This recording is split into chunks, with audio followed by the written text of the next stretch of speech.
Hello bankers, very good evening. स्वागत है आप सभी का हमारे official YouTube channel GIB CIB वाला पर। रात के 8 बज चुके हैं और मैं आपके लिए सीआईबी इंपॉर्टेंट टॉपिक सीरीज में आप सभी साथियों का स्वागत करता हूं।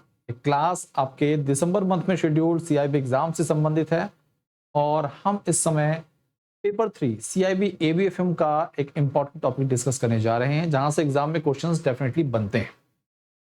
हम डिस्कस करने जा रहे हैं module D emerging business solution का एक खास topic startup definition in India. Bharat में स्टार्टअप की डेफिनेशन क्या है, क्या टर्म्स एंड कंडीशंस हैं, क्या गाइडलाइंस हैं, कौन सी कंपनीज को स्टार्टअप के दायरे में रखा जाता है और क्या बेनिफिट रिसीव होते हैं। इन सारी बातों को आज की इस क्लास में हम डिस्कस करेंगे। आप सभी साथियों का स्वागत है। सेशन को लाइक करिए, दोस्तों को शेयर करिए और चैनल को ज्वाइन नहीं किया तो फटाफट ज्वाइन कर लीजिए। मॉड्यूल डी हम डिस्कस करने जा रहे हैं और मॉड्यूल डी का 4th क्लास है आज हमारी। इमर्जिंग बिजनेस सॉल्यूशन एग्जाम के नजरिए से काफी खास है। एंड नाउ हम स्टार्ट करने जा रहे हैं। What is startup? स्टार्टअप की जब बात करते हैं मतलब कोई भी बिजनेस जैसे स्टार्ट किया गया हो, एक आइडिया जो कि इनोवेटिव हो, जो कि मार्केट में एक नई जगह रखता हो, उस बनी बनाई मार्केट में एक नया सेगमेंट हो जिसके लिए मार्केट में स्कोप, जो कि आने वाले समय में पोटेंशियल ग्रोथ पा सकता हो और different different types of investors उसमें इंटरेस्टेड हों इन्वेस्ट करने के नजरिए से, जैसे कि उसे और आगे बढ़ाया जा सके। तो startup refers to a business that is just started. Startups are created by one or more business owners who desire to provide good or service they feel there is a market for। मतलब हम जो भी लोग startup start करते हैं एक तरह से, उनके दिमाग में ये होता है कि मार्केट में ये सर्विस नहीं है या फिर इस सर्विस को हम और डिफरेंट तरीके से सर्व कर सकते हैं। आज हम एजुकेशन टेक्नोलॉजी से जुड़े हुए हैं। अगर हम 10 साल पहले चलें तो शायद ये सेक्टर था ही नहीं और एक नए सेक्टर की उत्पत्ति होती है। ऐसा नहीं कि एजुकेशन इंडस्ट्री ही नहीं थी, एजुकेशन इंडस्ट्री थी, सब कुछ ऑफलाइन था। चीजें ऑनलाइन में शिफ्ट होती हैं और कई बार कुछ ऐसे फैक्टर्स होते हैं जहां पर इस टाइप के नई आइडियाज को एक पुश मिलता है। तो कोविड-19 वो ऐसा फैक्टर, एक पैंडेमिक जिस दौरान लॉकडाउन लगता है और पूरी इंडस्ट्री ऑनलाइन पे शिफ्ट होती है और यहीं से एक नए सेक्टर को बहुत तेजी से पुश मिल जाता है। आज ये सेक्टर हजारों की संख्या में लोगों को रोजगार के साधन दे रहा है और आने वाले समय में हम अपनी संस्था की बात कर रहे हैं, आईपीओ लाने वाला है। ठीक है साथियों, तो स्टार्टअप के बारे में समझ चुके हैं स्टार्टअप क्या होता है। दीज बिजनेस जो स्टार्टअप जो अर्ली स्टेजेस में है, इनके पास देखिए पहली चीज तो लार्ज स्टार्टअप एक्सपेंसेस होते हैं। कहने का मतलब है इन्हें अपने बिजनेस आइडियाज को इंप्लीमेंट करने के लिए ज्यादा फंडिंग की रिक्वायरमेंट होती है और इनके पास बहुत ही कम इनकम होती है। शुरुआत में आमतौर पर सारे स्टार्टअप ऐसे ही होते हैं। नुकसान आप उनके फाइनेंशियल्स को देखेंगे तो पाएंगे कि प्रॉफिट नहीं है, लॉस में जा रहे हैं, बट असेट्स हैं और आइडियाज हैं, आने वाले समय में पोटेंशियल ग्रोथ दिखती है। Which is why they seek funding from a number of sources, including venture capitalists। तो कई बार पूछा जाता है कि भाई आखिर स्टार्टअप में फंडिंग कौन करता है, तो एंजल इन्वेस्टर्स करते हैं, वीसी करते हैं। At the beginning startup face high uncertainty. शुरुआत में देखिए नए आइडियाज को इंप्लीमेंट करना है, अच्छा खासा खर्चा है, इनकम कम जनरेट होती है तो अनसर्टेनिटी ज्यादा होती है। 100 में से बताते हैं कि 95 99 भी कई बार बोलते हैं कि स्टार्टअप बंद हो जाते हैं। And high rates of failure, but a minority of them do go on to be successful and influential। जो नाम आप सुनते हैं वही सफल है। हमारे देश में स्टार्टअप को रिकॉग्नाइज करने की जिम्मेदारी डीपीआईआईटी की है और डीपीआईटी यानी कि department for promotion of industry and internal trade के द्वारा स्टार्टअप इंडिया इनिशिएटिव स्टैब्लिश किया गया, जिसकी मदद से देश में स्टार्टअप इकोसिस्टम को बढ़ावा मिले, रोजगार के साधन बढ़े और जो इंसेंटिव डिसबर्समेंट होता है इस प्रोसेस में उसे सही तरीके से स्ट्रीमलाइन किया जा सके। The ideas to entice investment as well as to create ecosystem that help business develop. यानी कि स्टार्टअप बिजनेस को एक इकोसिस्टम चाहिए जहां पर वो डेवलपमेंट हो सके, डेवलप कर सके, रोजगार के साधन डेवलप हो, नए आइडियाज डेवलप हो। द स्टार्टअप इंडिया हब ये तैयार किया गया डीपीआईआईटी के द्वारा, एक ऑनलाइन पोर्टल जो कि डिफरेंट डिफरेंट टाइप की सर्विसेज ऑफर करता है देश में और जो नए स्टार्टअप्स हैं वो यहाँ पर अपने आप को रजिस्टर्ड कर सकते हैं, साथ साथ में डिफरेंट टाइप के बेनिफिट अवेल कर सकते हैं। सवाल आता है कि भारत में स्टार्टअप की डेफिनेशन क्या है, तो मैं आपको ओल्ड और न्यू यानी कि पुरानी डेफिनेशन के साथ साथ में जो एक्सटेंडेड डेफिनेशन है वो दोनों बताऊंगा। एग्जाम में दोनों से सवाल पूछे जा सकते हैं कि भाई पुरानी डेफिनेशन से नई डेफिनेशन में क्या परिवर्तन किया गया, क्या चेंजेस किए गए। ठीक है, तो इनिशियल जो डेफिनेशन थी स्टार्टअप की हमारे देश में, एक an entity shall be considered a startup, किसी भी एंटिटी को आप स्टार्टअप के तौर पर कंसीडर तब करते हैं, पहली चीज तो शुरू में बताया गया था कि उसकी रजिस्ट्रेशन को ज्यादा से ज्यादा 5 वर्ष हुए, उससे ज्यादा ना हो, नॉट मोर देन 5 ईयर्स। तो मतलब कोई भी एंटिटी जिसके इनकॉर्पोरेशन, जिसके रजिस्ट्रेशन के अप टू 5 ईयर्स हुए हों, ऐसी एंटिटी को स्टार्टअप बोला जाता था। अब इसको एक्सटेंड किया गया, 10 वर्ष बढ़ा दिया गया, उसे हम आगे बताएंगे। और अगली बात, जो टर्नओवर होता है इन एंटिटीज का किसी भी पिछले फाइनेंशियल ईयर में वो 25 करोड़ से ज्यादा ना हुआ, ये पुरानी डेफिनेशन है। दोनों को जानना समझना जरूरी है, क्योंकि आपके सामने एक ऐसा एमसीक्यू रखा जा सकता है जहां पर नई और पुरानी डेफिनेशन को ऐड करके, जोड़ करके वहां रखा जाए, फिर पूछा जाए कि पुरानी से नई में जो चेंजेस किए गए हैं वो कौन से ऑप्शन में सही बताए जा रहे हैं। अगर ऐसा क्वेश्चन पूछा जाएगा तो फिर आपको परेशान कर सकता है। तो 5 ईयर का इनकॉर्पोरेशन, 25 ईयर टर्नओवर का क्राइटेरिया। दूसरी बात, वो चीज कॉमन है कि जो भी एंटिटी का फॉर्मेशन हुआ है, इनकॉर्पोरेशन हुआ है, किसी बड़ी कॉन्ग्लोमरेट से स्प्लिट होकर ना बनी हो, किसी रीस्ट्रक्चरिंग प्रोसेस या फिर रिकंस्ट्रक्शन प्रोसेस के थ्रू तैयार ना हुई।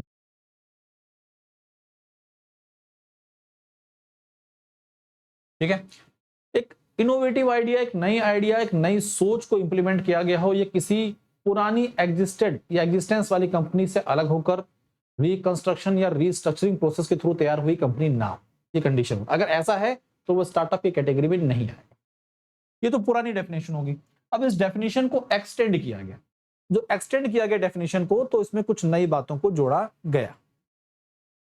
ठीक है,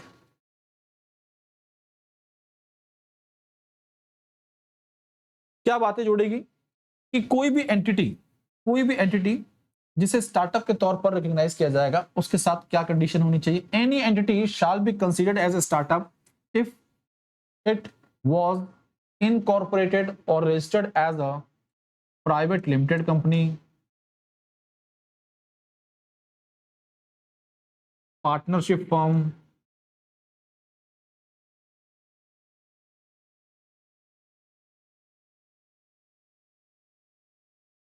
लिमिटेड लायबिलिटी पार्टनरशिप फर्म, और उसके इनकॉर्पोरेशन के ज्यादा से ज्यादा 10 वर्ष यानी कि 10 ईयर से ज्यादा ना हुआ, ये कंडीशन। ठीक है, पहले तो इनकॉर्पोरेशन की बात आ गई। If it is incorporated as a private limited company और registered as a partnership firm और as a limited liability partnership firm in India, तो ये तीनों कंडीशन यहां पर लिखी हुई है वो, और उनके इनकॉर्पोरेशन को 10 वर्ष से ज्यादा समय ना हुआ। ठीक है, up to 10 years from the date of its incorporation और registration, it will be considered as a startup. Second condition क्या है? दूसरी कंडीशन है कि इफ इट्स टर्नओवर, उसका जो टर्नओवर है for any of the financial year since it's incorporation, जब से वो इनकॉर्पोरेट या रजिस्टर्ड हुई है तब से किसी भी पिछले वित्तीय वर्ष में टर्नओवर 100 करोड़ से ज्यादा ना हो, नॉट एक्सीडेड 100 करोड़ टर्नओवर। तीसरी कंडीशन वो जो कॉमन है कि if it is working towards innovation, improvement और डेवलपमेंट ऑफ प्रोडक्ट्स और प्रोसेस और सर्विसेज, और it is a scalable business with a high potential of employment generation और wealth creation, इस क्षेत्र में हो, provided that such entities formed by splitting up or reconstruction of a business already in existence shall not be considered as a startup।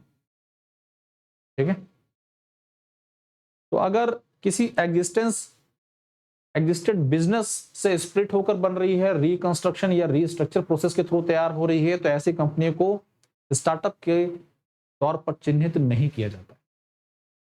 ठीक है, तो इनको startup की डेफिनेशन के दायरे में रखा जाता है। अगली बात, बेनिफिट्स क्या होते हैं। जो भी स्टार्टअप के तौर पर रिकॉग्नाइज होती हैं संस्थाएं, अगर उन्हें डीपीआईआईटी ने रिकॉग्नाइज किया है तो उन्हें बहुत सारे बेनिफिट्स भी रिसीव होते हैं। बहुत सारे जो बेनिफिट्स रिसीव होते हैं वो क्या होते हैं? रेंज ऑफ बेनिफिट्स मिलते हैं, इंक्लूडिंग टैक्स इंसेंटिव्स मिलते हैं उन्हें, गवर्नमेंट की फंडिंग मिलती है, ग्रांट्स मिलते हैं बहुत सारे, कैपिटल गेन टैक्स एग्जम्पशंस मिलता है, ठीक है। साथ साथ में सेल्फ सर्टिफिकेशन मिलता है 9 लेबर जो रेगुलेटर्स हैं देश में और 3 एनवायरमेंटल लॉ जो है उनके तहत 3 से 5 वर्ष का एक्सक्लूजन मिलता है किसी भी प्रकार के बिजनेस इंस्पेक्शन से। अगली बात, 80% का फी डिस्काउंट मिलता है पेटेंट रजिस्ट्रेशन के लिए और 50% फी रिबेट मिलता है ट्रेडमार्क फाइलिंग के लिए। स्टार्टअप के लिए benefits, these are the benefits. Additionally it offers, अब मान लीजिए कि स्टार्टअप आपने शुरू किया, मेहनत की बट काम नहीं चल पा रहा है, तो आपके लिए इजियर एग्जिट ऑप्शन भी रखा गया है, option of faster exit regulations and no cost support from facilitators of patent and trademark applications. ऐसे स्टार्टअप्स को ये इंक्यूबेटर्स भी बहुत सपोर्ट करते हैं। Incubators set up expertise from the private sectors is another goal of this initiative. Institutions, business incubators, entrepreneurs ये help करते हैं इन स्टार्टअप्स को ऑफिस सेटअप्स में, स्ट्रेटजी डेवलपमेंट में, फिनेंस में, रिसोर्सेज के एलोकेशन में, स्टाफिंग में और टेक्नोलॉजी सर्विसेज में। इन सब चीजों में इनके द्वारा मदद की जाती है, ठीक है। तो देखिए, incubators offers startup capital, technological resources, networking opportunities, co-working spaces, lab resources, technology resources, mentoring, advisory support.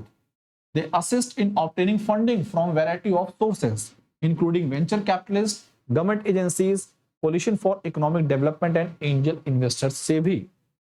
So these are the benefits which incubators provides to startups.